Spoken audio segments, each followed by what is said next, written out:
a rainy bloody Thursday. Hang on. Okay, folks, so there you go. That's what happens when you go live. Listen, it's our Thursday show, and we've just gone simulcast. So for those people who have just jumped on board from the radio network, that's fine. Thank you very much for coming.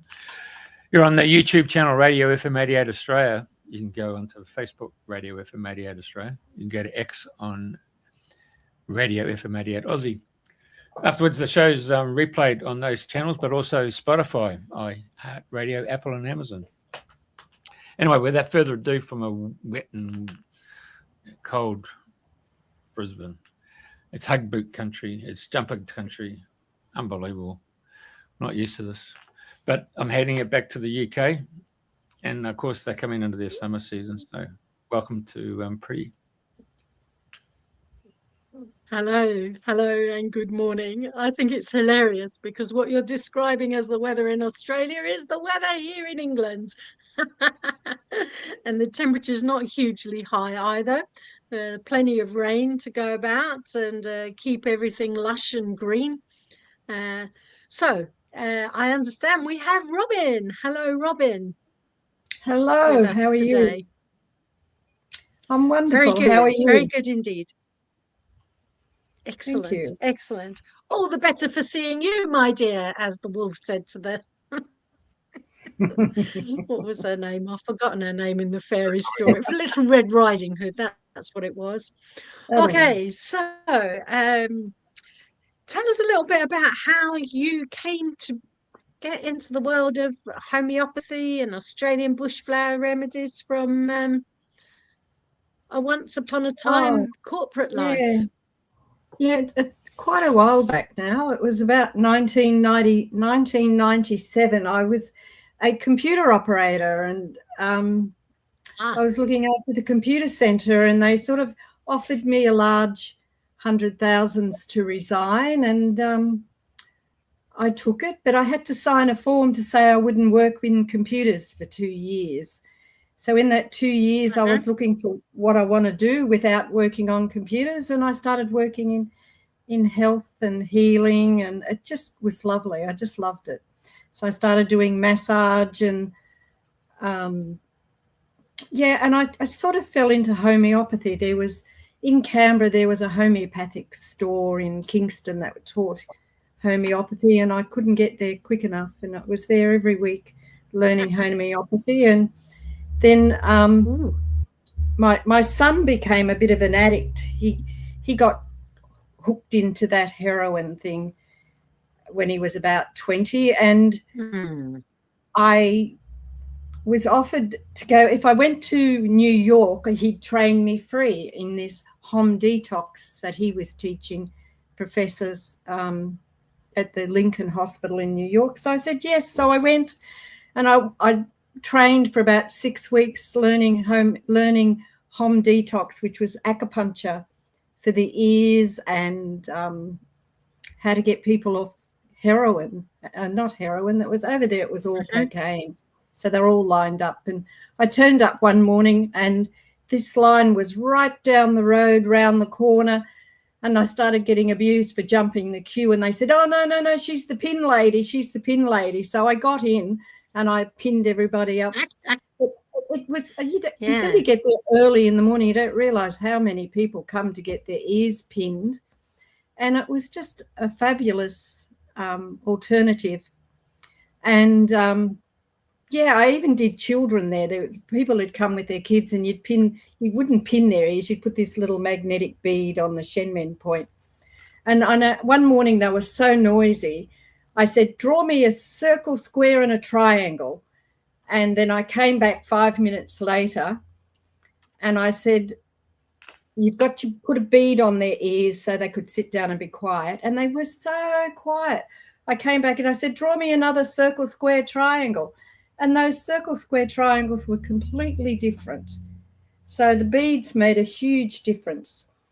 So when I came back to Australia, I went to a detox centre and told them what I'd learnt, and asked could I practice there, because I had to do 100 cases as part of my qualifications and things. and they were happy. But when my time finished and I said, I've done my 100 now, they said, no, we don't want you to go. And they decided they'd pay me to stay. So I stayed about 6 years. But everything I did, I was doing to try and get my son off heroin, which I was working on his friends and people at the Detox, but I never worked on him. He wouldn't. Anyway, he was about 10 years clean before he died. But he did try, but he went on methadone, and methadone, he had an accident on methadone. He used it and he shouldn't have, and it killed him. So it didn't work for him. But no, I did it. My first lot of homeopathy and working with homeopathy was all with drug addicts, getting them off drugs and using this to get them off heroin. And then when I went to New York and learnt Home Detox, it was just wonderful. It was sort of 5 acupuncture points on the ears. So when I was doing it 6 years later, I added meditation, and I'd give them homeopathy as well. So they all got through their 5 days to detox. And once, of course, you do a 5-day detox, you can go to the big 3-month rehab. But it was just getting through that 5 days that were homeopathy, nux vomica. They wouldn't come in after a while unless they could get nux vomica and treatment. But yeah, so adding the meditation to the 5 beads in the ears made a huge difference too. So yeah, it was huge. And that was the start of me doing healing. And then eventually I left Canberra and came to Queensland and worked with my mum. And then I decided, well, I need to be qualified. So I went to university and did an biomedical detox. And then I went back and did another 4 years at homeopathy. So, yeah, so I put a lot of study into it. Yeah, but it was trying to get my son off heroin that got me started, and working with all his friends. And I'd have friends just come up from everywhere wanting to detox treatment. So yeah, I detoxed a lot of his friends. It works. Okay.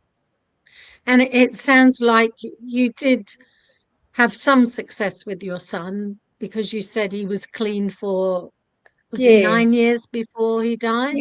Yes, he was clean off and on. Most of that last 9 years he was clean, so that was good. Yeah, I had to stay down there though. He had a blood disease in the end, and it was sort of very taxing, and eventually took him. Yeah, but yes, it worked for him. It took him. I'd put the acupuncture pins in, and he'd sit there and just relax. It was something that he could really relax when you put the pins in. So it's just wonderful. And I used a lot of homeopathy on him. You used a lot of homeopathy. I used a lot of homeopathy for him. Yes, used a lot of treatment. Yeah. And you communicate with animals too? I do. I've had a lot of success with animals. I had my sister-in-law's dog. She couldn't afford to pay to get it down. They wanted a couple of $100, and I said, "Oh, I'll give him some arsenicum, that'll knock him out, and just bury him in the backyard." And she said, "Oh, that was wonderful." So I gave him arsenicum, and the next day was a new little puppy. It was bright as anything. He'd just overcome everything. So whatever was wrong with him was obviously a poisoning, because arsenicum's a pretty strong poisoning drug. So yeah, I had a couple of successes with animals. So yeah, he lived another 2 years after being told she was told he had to be put down. He was dying, but he obviously had been poisoned. So yeah, homeopathy works for animals too. And I have a friend who has a cat. I do a lot of work with her cat, and she's now happy with her cat. So yes, I've worked with it. Homeopathy works well for animals too. Yeah, the cat and the dog. Is it? And tell me, how did the homeopathy lead you into the Australian bushfire remedies? They're one of my favourites, to be fair. Yes. Well, when I was working in the detox centre, I mean, people had come in, and because you had clients and you didn't know what drugs they were coming off, what they had taken, what they didn't, I used to give them the Australian bushflower cards, and they're 90%. And you'd give them their cards, and you'd say, "Please shuffle the cards and just ask the cards to tell you what your body needs. And they'd sort of think, oh, she's a bit stupid. But anyway, those cards were always 90% accurate. I'd say 99. They were just so brilliant, so accurate. And they would pick up what was wrong with them and why they needed cards, and they'd be back the next day sitting there before I got to work waiting for their cards again. And I'd say choose 3. Right. So, yes, sometimes they'd have 3 a day. They were just so into the cards. And when they went over to the see, we had them in detox for 5 days, and then they were allowed to go to the bigger rehabs. And when they got to the bigger rehabs, they wouldn't go without their cards. And if they couldn't take their cards, they weren't going. And the other place would say, no, she's got alcohol in them. And then so I had to get to a stage where I made bushflower cards with no alcohol. And I think I rang the bushflower centre up, and they told me to use I think it was glucose or something. So, yeah. And now if I don't use alcohol, I use colloidal silver in some. So, yeah, there are some people who you cannot put alcohol in, and they work just as well without the alcohol. They just can't. They don't last as long. But yeah, no, I had to remake them all because they wouldn't go and they wouldn't leave. They wouldn't leave the premises, and they wouldn't go in until they had their remedies to take with them. So they were very attached to their remedies. And you know, you'd get clients and you don't know why they're drug addicts or why they were using or what they needed, and it was always spot on. And there was one fellow. He said, my father's paid 5 psychiatrists. Do you really think you can find something for me? I said, I don't know. Let's try. Yeah. So we pulled out 3 cards, and I said, it basically says you're using because you're bored. And he said, well, yeah, I am. I said, well, there you go. So they're pretty right, aren't they? And he said, yes. They were always right. Yeah. And those cards got them through from Monday to Friday. Yes. You'd have to swear by them. Yes, I can remember. I can remember in the past, I studied a lot of buckflower remedies, but when it actually came to using something, it was Australian bush, that far more intuitive. And I remember one time looking at Black-Eyed Susan. Whoa! And that I had quite a reaction to that, and we went with there. Did you ever meet Ian Wright? I did on a course once. Yes, he was lovely. Long hair and a bit of a chauvinist type man, but he was lovely. Yeah, I did meet him once. Yeah, and he was quite impressed. I met him. I met him in London. And I was at a crossroads in my studies, and I thought I wanted to go on and study all of the Australian bushflower remedies because I'd done the buckflower remedies, and it seemed to me to be a natural progression. And we went out into a big field outside the college, and we formed a huge big circle, and everyone was to introduce themselves. And I was standing right next to him, and I thought, oh my God, I'm going to have to say something immediately. But he went in the other direction, and I was the last, and everyone was introducing themselves. And in that morning, I realised I actually didn't want to study the Australian bushflower remedies, and he just brought out the white light essences of all the different chakras. Yes. And I went, that's why I'm here. I'm only here to meet you so that I can say hello and goodbye, because I'm not going to do the Australian bushflower remedies. They hold a great. Yes, you're so drawn to them. You're either drawn to these or drawn to the bushflower. I found I had to choose between them, and I came to the bushflowers. But it's very strong, that drawing. You just go to where you're drawn, and it just pulls you. I know what you mean. Yes. Yeah. So I then went on and I did all the white light essences, and they have music with them as well. And it was just a beautiful combination. But you're right. I thought I was drawn to Australian bushflower remedies, and of course I've used them quite a bit myself. But when it came to the punchline, who went off to the white light essences and used them for quite some time afterwards. Yes, they're powerful. All these essences are very powerful. I find them all. I haven't got into the white lights. I just stay with the bush flower, and then I've got my homeopathy too. So, yeah, but I just find quite exquisite. Yes, I do the bush flower when the church, the Bethania. Where do I live? Bethania Church. We have a church thing. The last Sunday of the month, we do a healing day, and people come for healing. And I find I do the bush flower cards because they're quick and easy, and you can just you're never wrong, and you can pick 3 cards, and it's always the right cards for someone. Whereas, you know, if you're trying to do a healing, you've only got 5-10 minutes, and you want to do something accurate, you put your hands on their shoulders, and then I give them the cards to shuffle and ask them to choose 3 cards that their body needs for healing today. And I just stand there with my hands on the shoulders, and I get all these messages coming through my head telling me, oh, they've got digestive issues, they've got this, they've got that, that'll be right for them, that'll be right for them. And I get them to choose 3 cards, and sure enough, they're the cards they choose. And pretty much always spot on for what they need.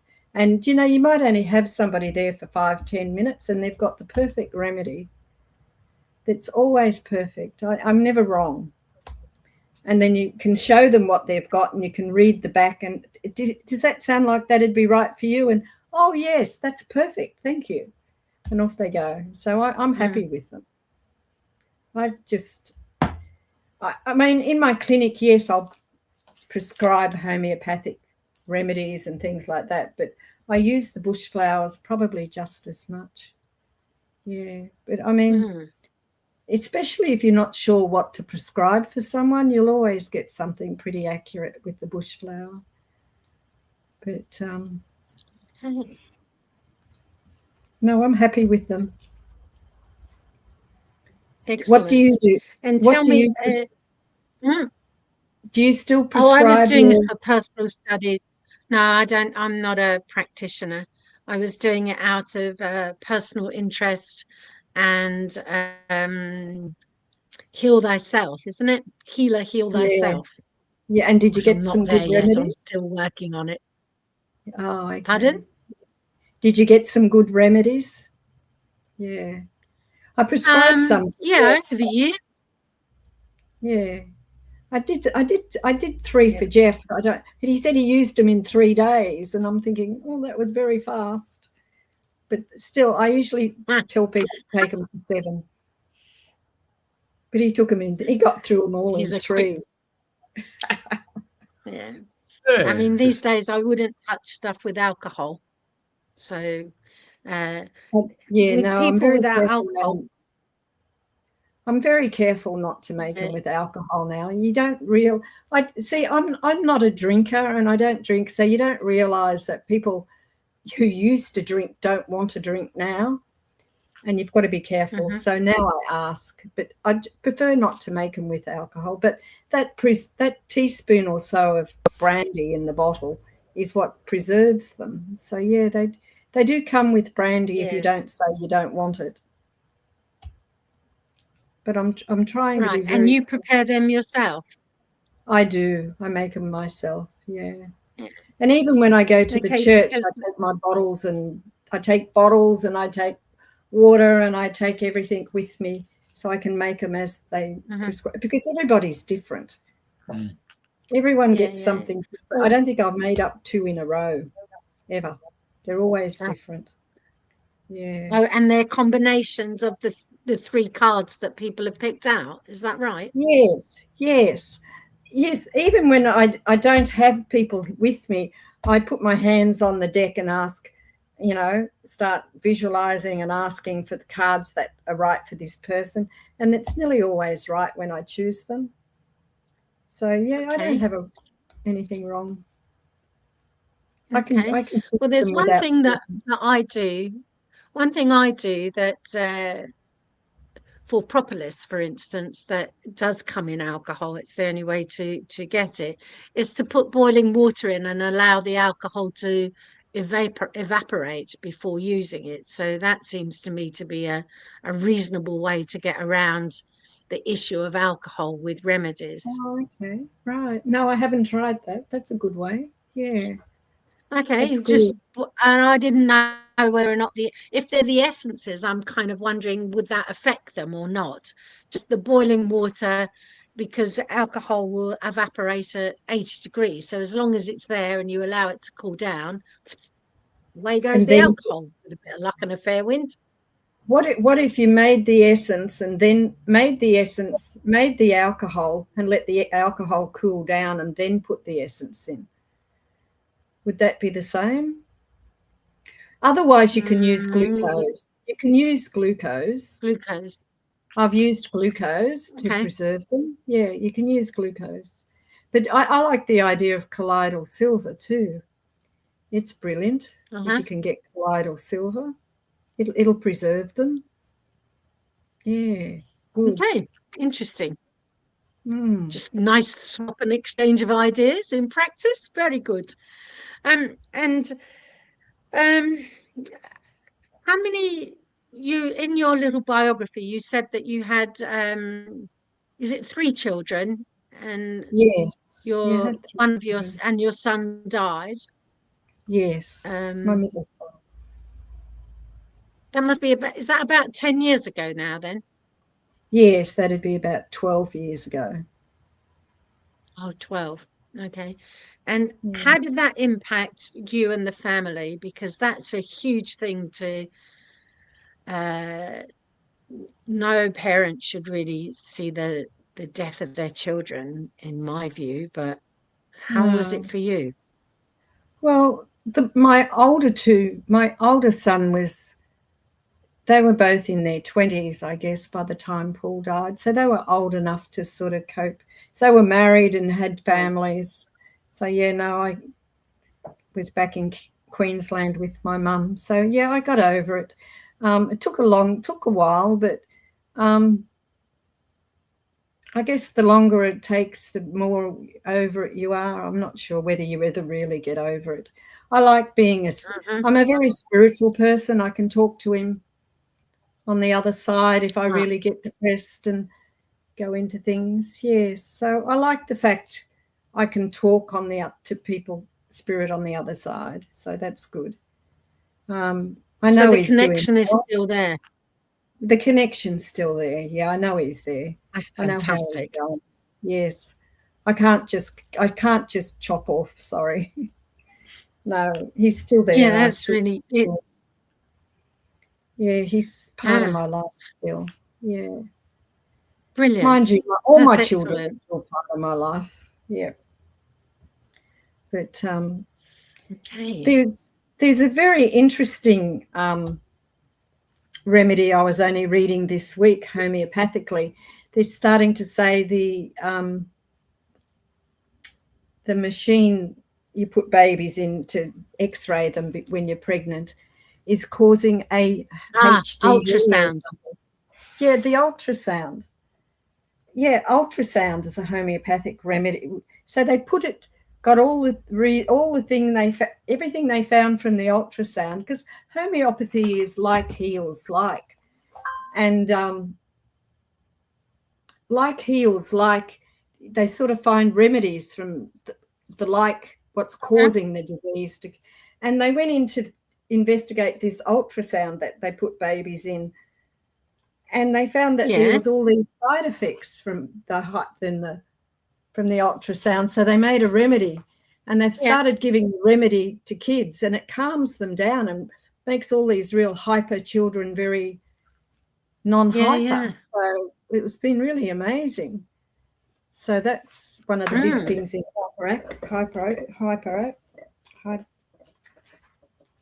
homeopathic remedies lately.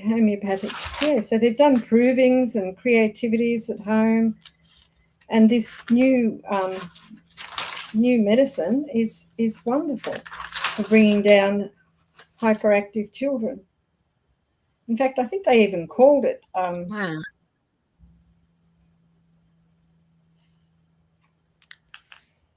I'll find it. Yes, but so there's some new things coming out in homeopathy. But homeopathy is wonderful in India and Germany and all, but it's not good in Australia. So they pretend it doesn't exist anymore. But it's still here. It's not easy. Yeah. In Australia, they don't, you can't buy it at the chemist, and it's not easy being a homeopath in Australia. Whereas I think if I was in Germany or India, all those places, homeopathy is regarded as powerful medicine. But here they like to think, it's just, we don't sell it here. So it's when I started, it was in the chemist shops. You could buy it everywhere. And now, bit by bit, it's less and less. You can't even go to the chemists now. Sometimes you could see a cream with arnica in it, but most of the time it's very difficult to find homeopathy in Australia, which is probably why the bush. How do you source your remedies? I make my own and I sell them to my clients when they come. Yeah. As a client comes to see me, somebody rang today to say, the cleaning lady's had a shock. Can you make her a remedy? I thought, okay. So I make her a remedy and they come and get the remedy. But, people ring up all the time for remedies. Yeah, so I make them. I make all my own. Yeah, but you can't go to the shop and just buy something. No, that's right. No, it's not good. Really? But in England, you can. That. Yes. Yeah. I buy a lot of remedies. We have a number of... You have enough? Yeah. Yeah, no, we have a number of what they call homeopathic pharmacies, for want of a better description. Helios is a very big one in Neal's Yard in London and Tunbridge Wells. Yes. And you can get your homeopathic remedies in water, distilled water there. They'll make them up. They don't have a huge shelf life, but then if you're using it immediately, it's not a problem. And I'd have thought they could distribute worldwide, but I'm not sure. Yes, they do. I buy a lot from England, yes. I buy a lot of remedies from England, but you can't just go to the chemist here and buy them in Australia. We've got Martin and Pleasance in Sydney, but, that's an online thing, yeah. But anyway, it's not as good as it used to be.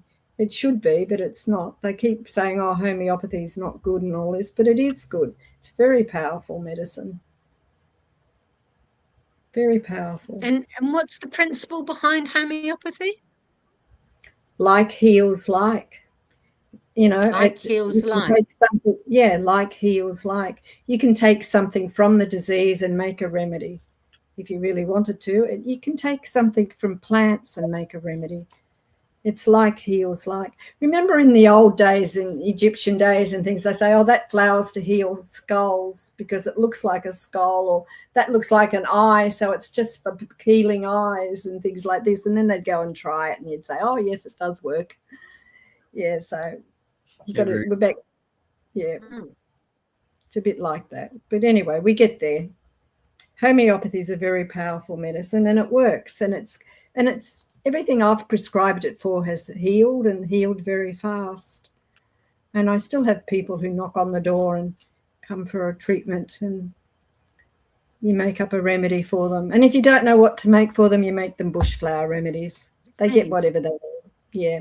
And if I go to the church on the last Sunday of the month, they have a healing day, and we all do healings or readings.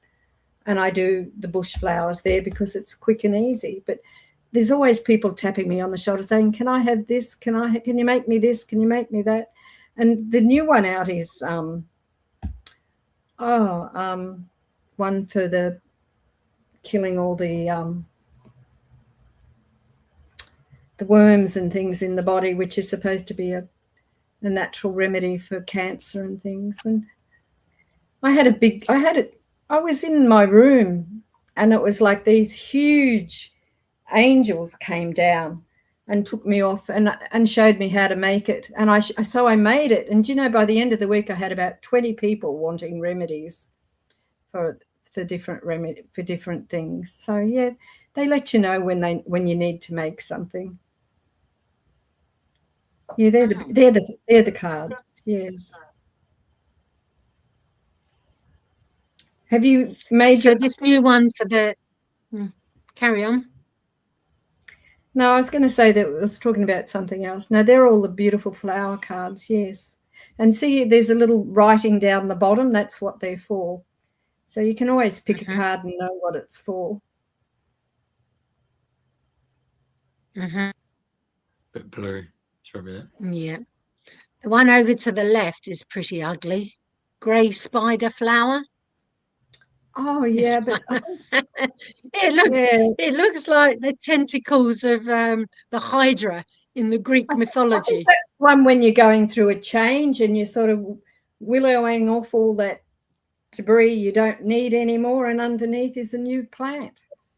That's a good one, actually. It's going through change. Going through change, yes. See if I can pick one for you. Okay, go for it. Let's see where we're at. Personal power, taking responsibility. So you got one for responsibility.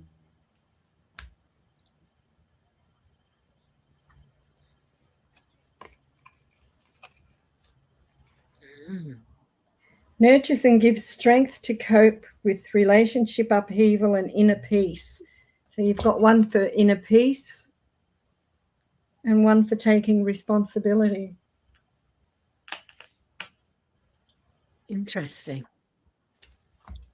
And this one is lovely. Grounded, focused attention to detail. So I got 3 for you. Wow, that's pretty cool. And what are the names of the flowers? Sundew, Red Suva Frangipani, and Southern Cross. Oh, the Southern Cross. Okay, You great. like so Southern one responsibility. Yeah. One for inner peace and one for attention to detail. Yes, they're your cards. Wow, interesting. Very interesting. One of the issues I've had most of my life is too much responsibility. Right. Yeah.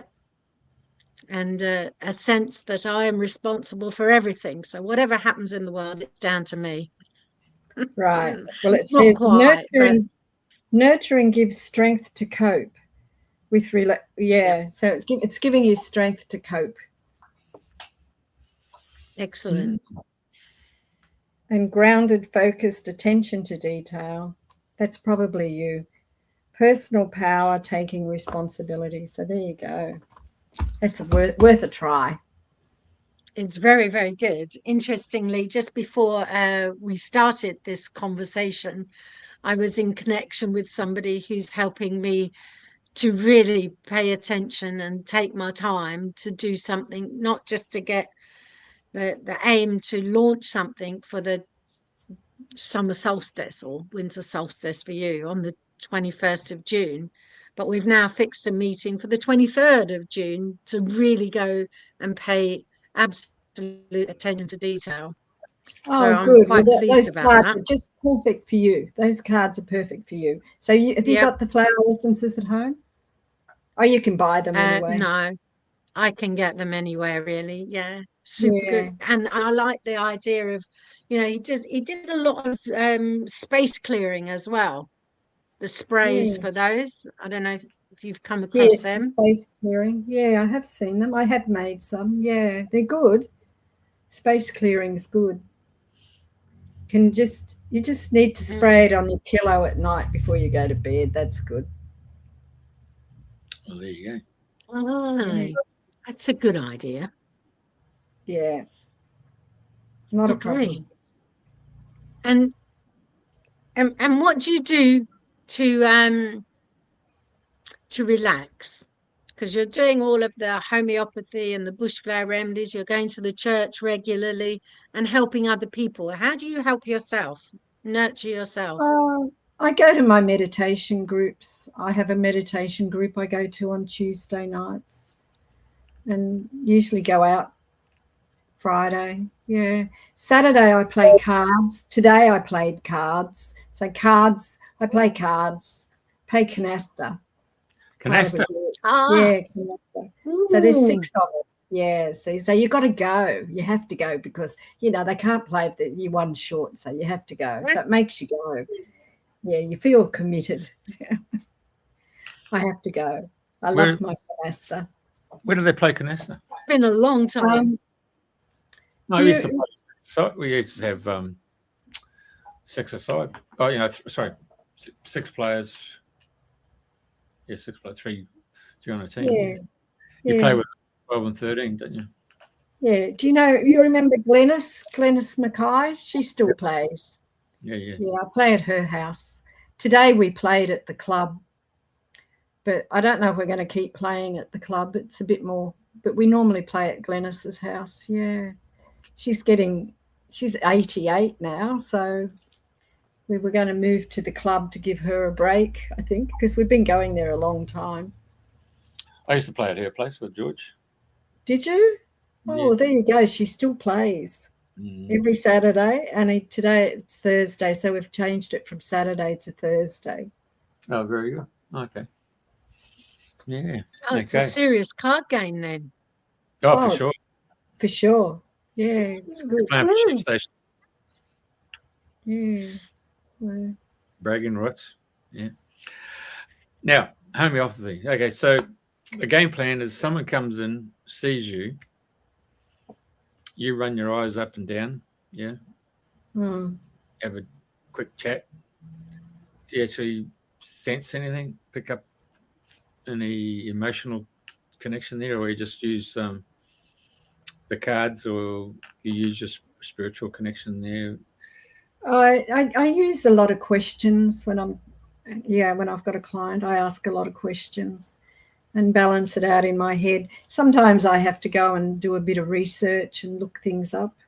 Sure. But most of the time it's just chatting between us, left side, right side, where's your aches, where's your pains, how long you've had it for, where does it come from, how long you've had it. And sure.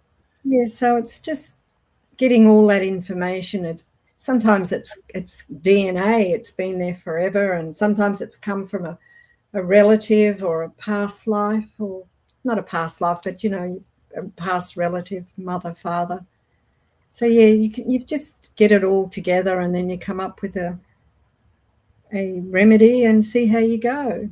Do you use muscle testing?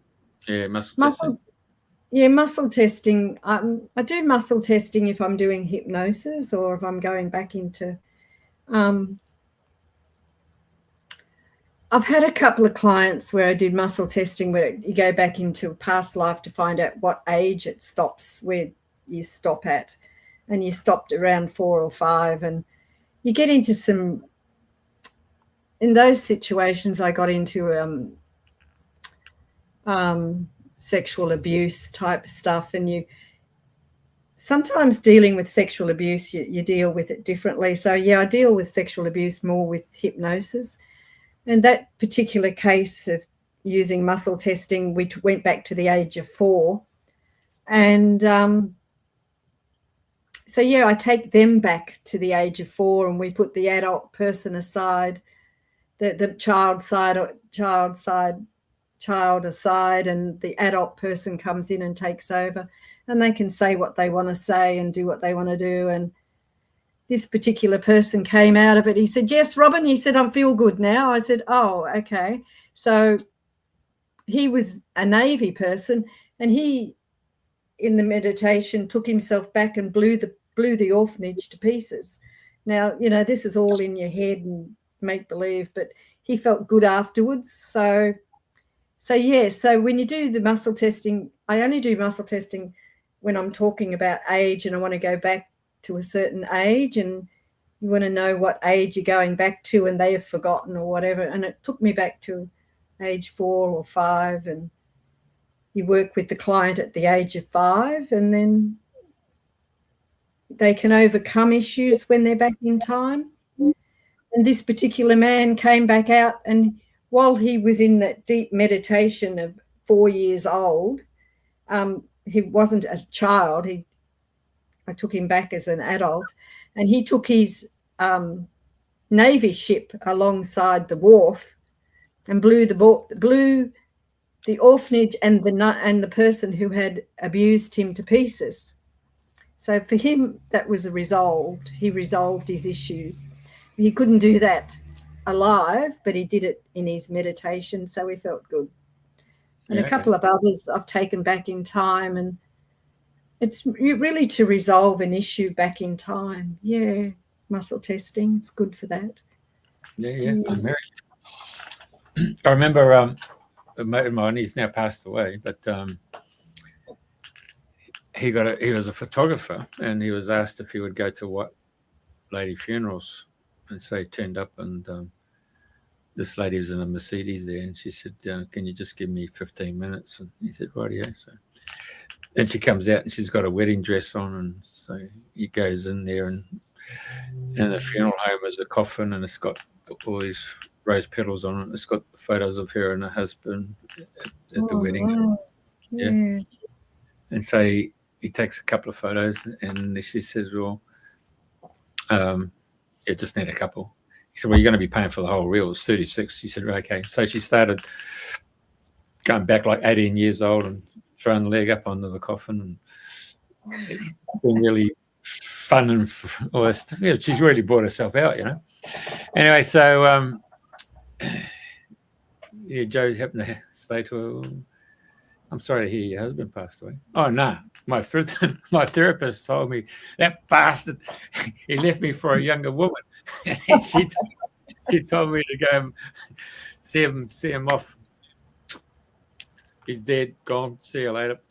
So that's what she physically went and did, the process of. Yeah, well, I guess she coped with it better, didn't she? Yeah, well, yeah. Well, this fellow got his ship out in the ocean and blew it to pieces, and he felt good about it. So, yeah. I mean, how do you say, oh, don't feel good about it? I mean, he felt good about it, and I took him there. So, but I don't, when I do that sort of work, you don't sit there and analyze every little bit they're doing or saying, because they're doing it. They're saying what they want to say in their head. They're not talking out loud half the time. But that's, it's that sort of thing that they need to do quietly. They don't need to tell you all the details. So. But they do when they come back. Sure, I can understand. Yeah, it's 1,000 words, isn't it? So when you're creating that picture and then you see the picture, yeah, that's the end of that scenario.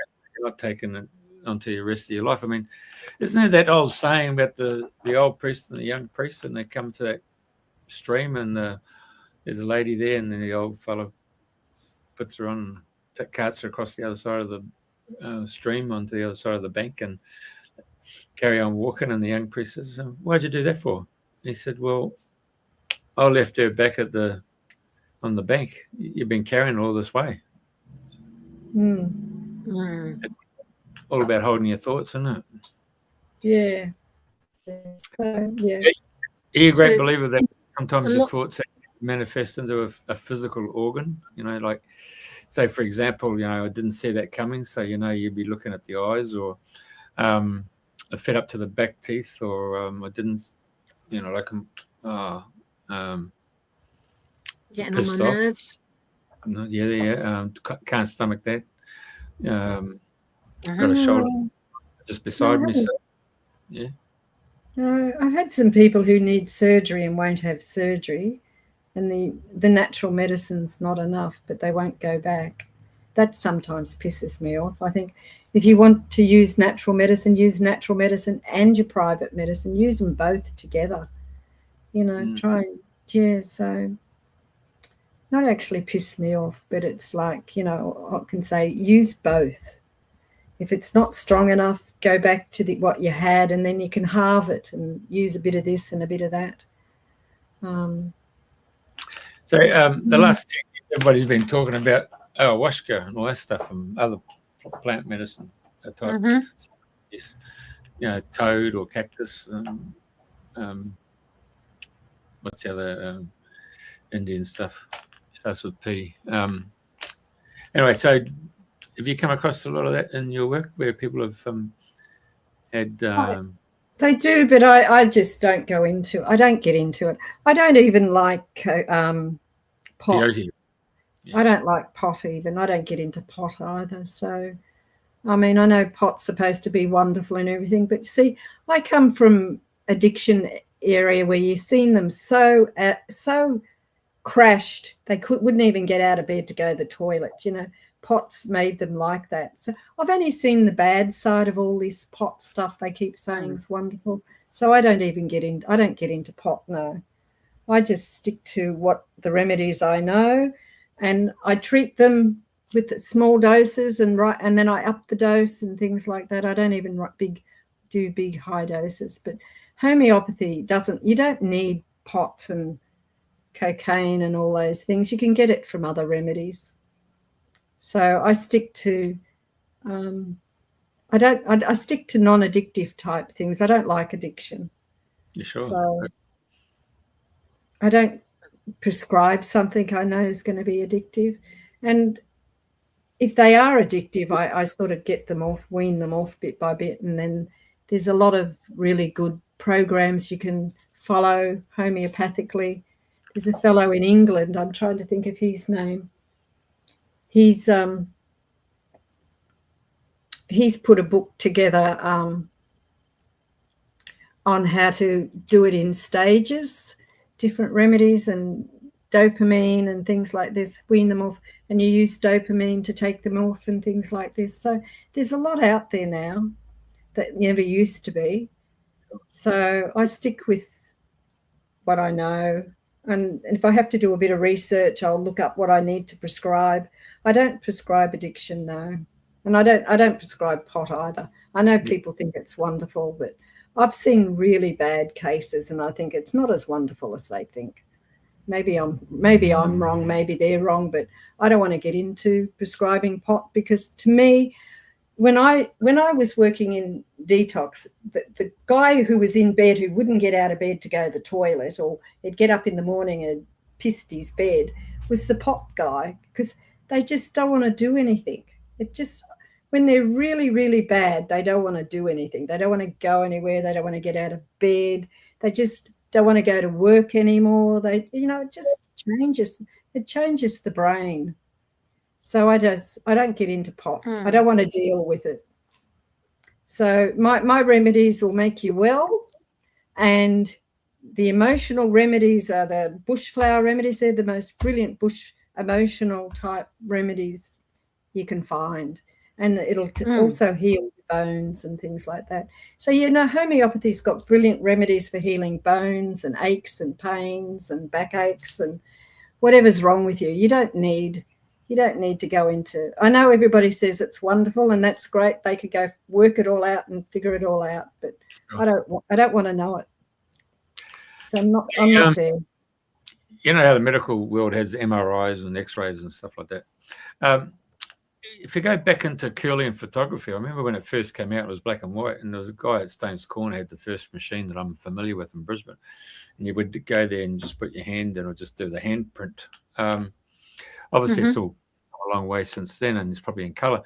Have you ever thought of having the Kirlian machine there where a person steps up and you take the photo of their physical body or their eyes or the face or something, or their hands, and then when they have done your prescription on their stuff, they come back and you just keep a little photo image each time with Kirlian to see how their auric field has changed somewhat? Because obviously the homeopathic is really and after physical and the emotional bodies, isn't it?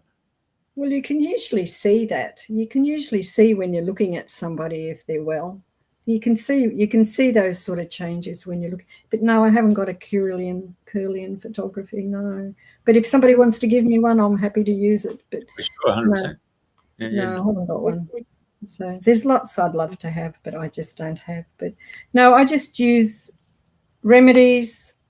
Someone told me the other day that their baby was born early and they needed their baby had brain damage, and they put their baby on homeopathy for 4 months and there's no brain damage. So they I've seen And I thought that was wonderful. Thank you for telling me that. So, you know, you can use homeopathy for everything and anything.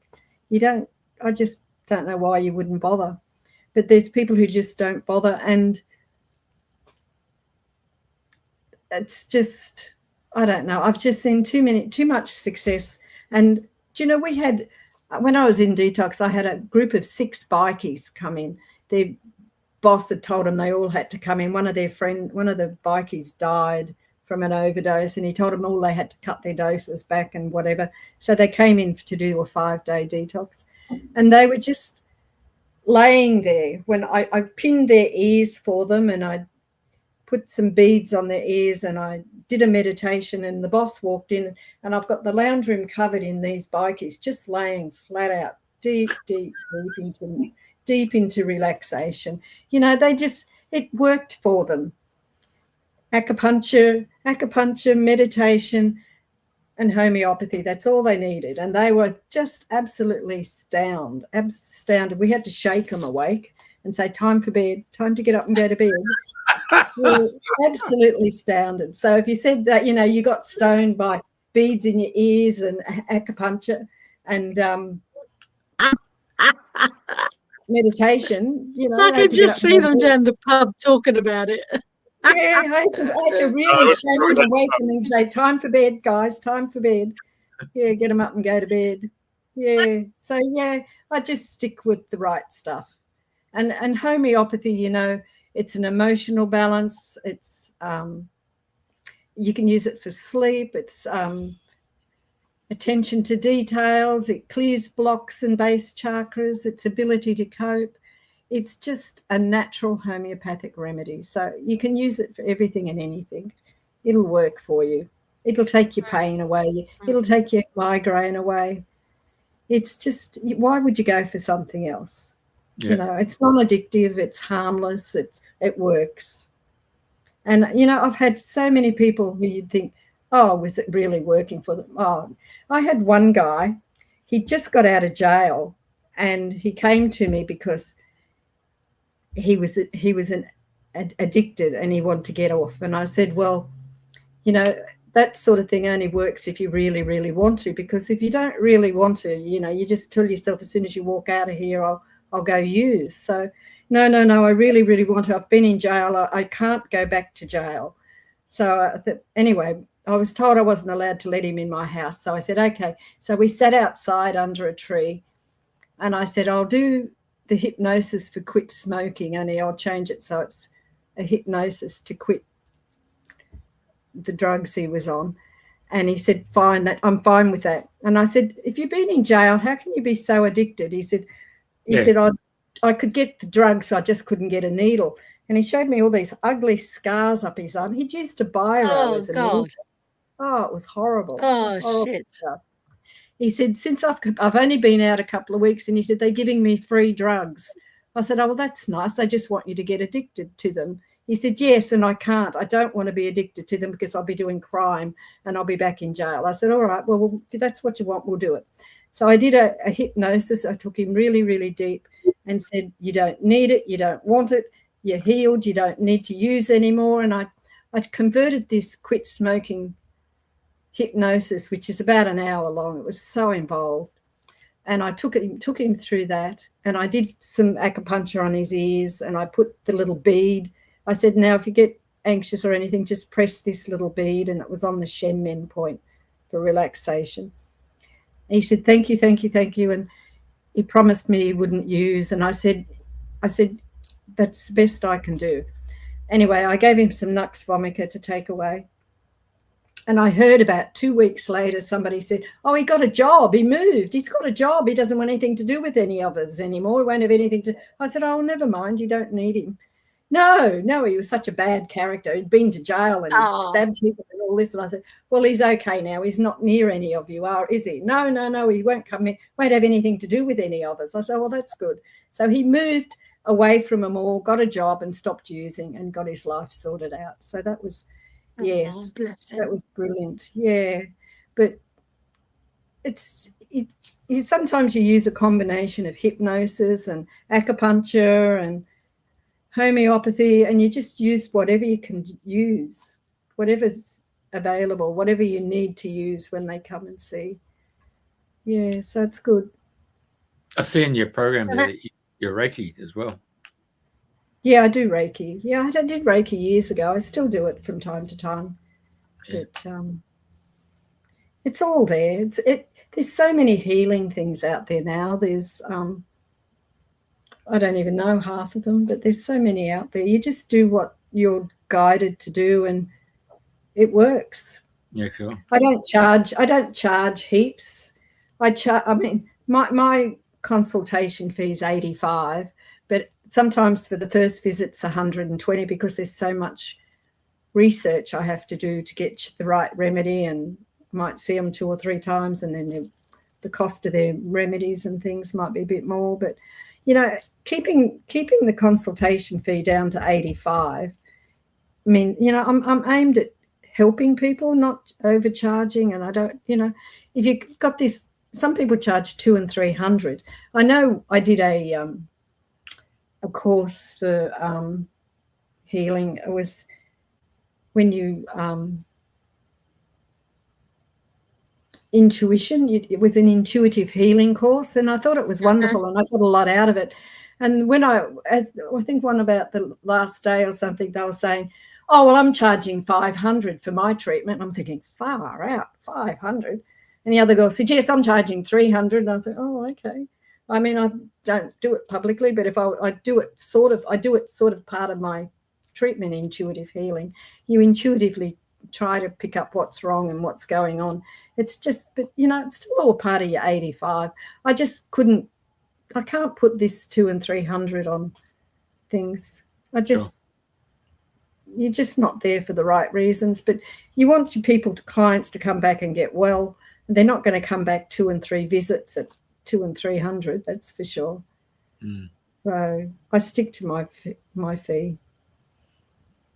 Very good. Yeah. I'll just put some and details. It's enough to keep the wheels of industry turning. Yes. It's enough it's enough. Yes. I think so. Yes. Sorry, Jeff. We only need enough. Exactly. Yeah, only need enough to keep everything fair. And as long as you're alive and breathing, it's priceless. Yes, and good things come my way. I'm not worried. Yeah. Yeah. What were you saying, Jeff? Do you want me to put this up? Or this is all new, isn't it, this one? Yeah, homeopathy and natural healing. If anyone would like a consultation, yeah. I'd love to do some online type work. That'd be great. Do you think there's a difference between doing something online and somebody sitting next to you or sitting under the tree? Does it make a difference? I used to think there was, and I didn't want to do online, but the more online I do, I get very involved and I feel the energy. Yes, I feel I can treat online as well as I treat face to face. So I'm happy with online. Yes, and I find more and more people are doing online than I was doing. Yes, I sort of always thought, oh no, I don't want to do online, but it's not quite the same. But it's, do you know, you can connect really well online. I'm quite happy with connecting online. Very good.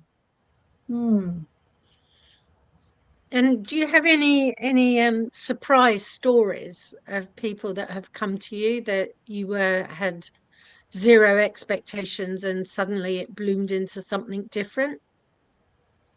There was one lady who came.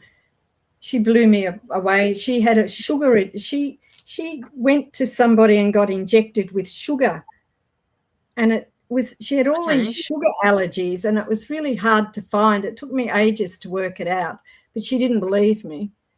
But she was full of all the sugar. Had done a lot of damage to her body, and that was probably. But she never come back after I explained it all to her. So. But yes, she went for some injection, and this fellow he'd injected her, and she knew he injected her with sugar, and she had a lot of damage from sugar. Well, as a solution of sugar. Yes, yes, and she was in a lot of pain, and all these things I'd come up with just fitted in with a sugar allergy. And I put it to her, and she said, oh, well, he did inject me with sugar. Yes, he did say it was sugar. It was harmless. I thought, well, it's not harmless. It's done a lot of damage. Oh, okay, she said, and off she went. So, yeah, that was probably... So you don't know what happened? No. I rang a few times. The boyfriend said, oh, yeah, she's coming back. She's coming back. And I thought, oh, okay. But she never come back. No, but she was injected with sugar. Yeah, that was quite terrifying, I thought. Yeah, no. But anyway, I've never heard that one. No, and it causes a lot of damage too, sugar. Yeah. It does.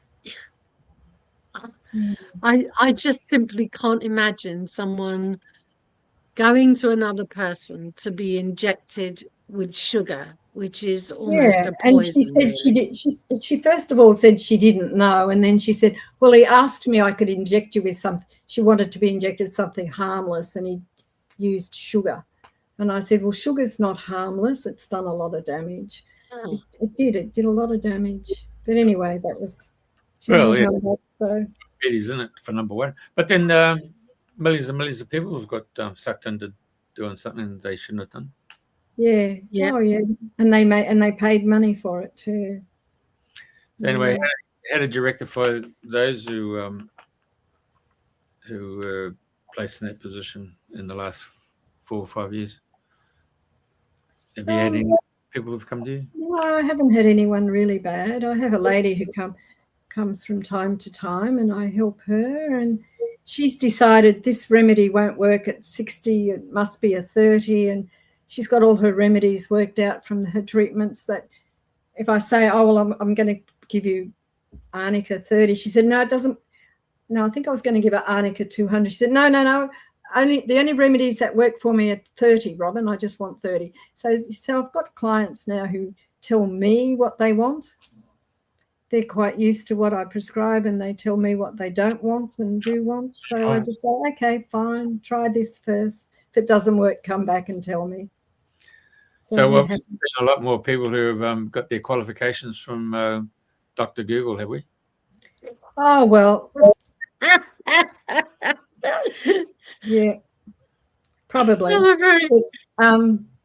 Yes, I used to prescribe very low remedies too, and I like to raise them up a little bit as if they've been a couple of times, and it sort of put me back down. No, I don't want it that high. I just want the low one. Oh, try a little bit higher. No, I just want the low one. So, I have people. But the higher ones are far more subtle, aren't they? Then the higher it goes.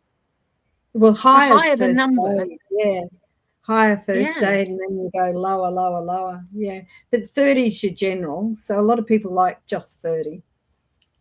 So you sort of squabble sometimes between dose, but no. So when you say 30, you're talking about milligrams or milliliters? No, mils. 30 tablets. Yeah, your remedies go 6, 30, 200, and then 1,000. Yeah, so you try and stay around the 6 and 30. But if it's a first aid and you want something fast, you go 200. I have another friend who's a homeopath, and he starts everything off with a 1M.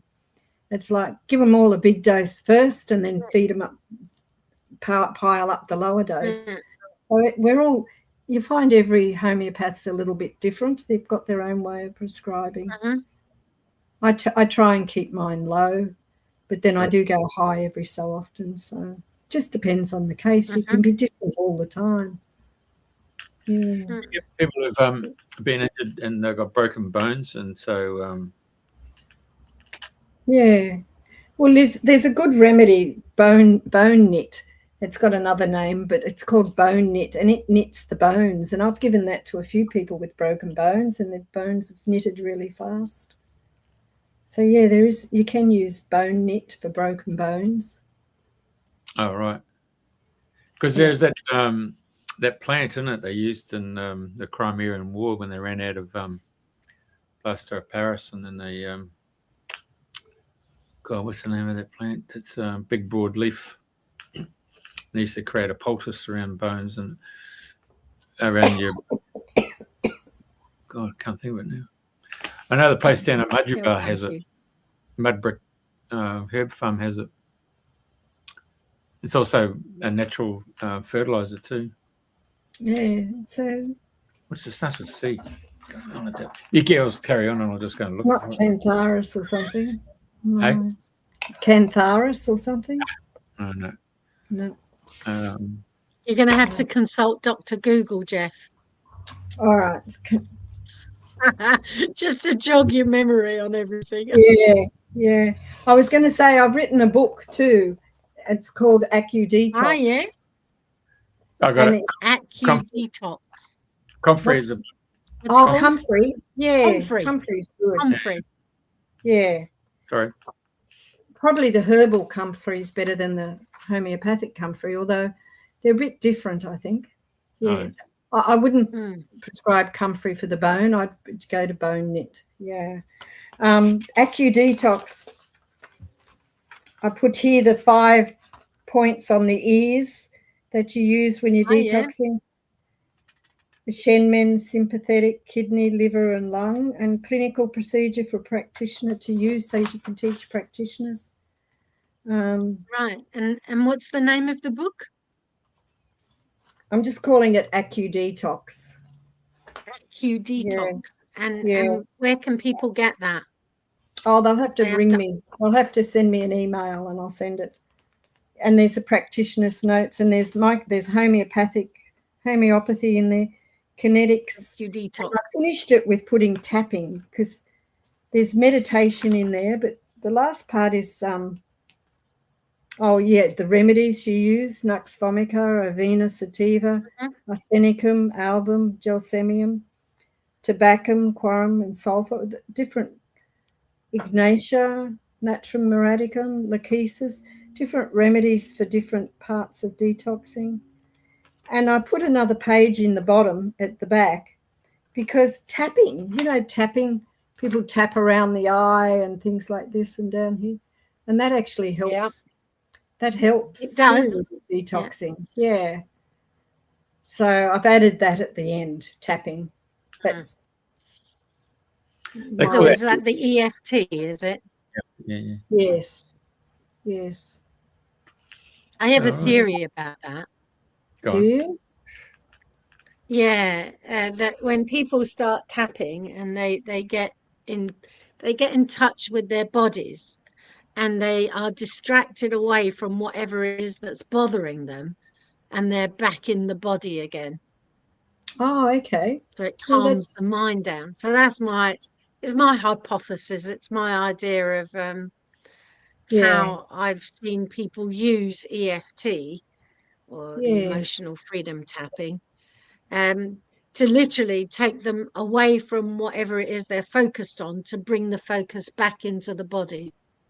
Yes. And then when you're back in the body, you're back in a different dimension. Yeah. Brilliant. Well, that's just my idea.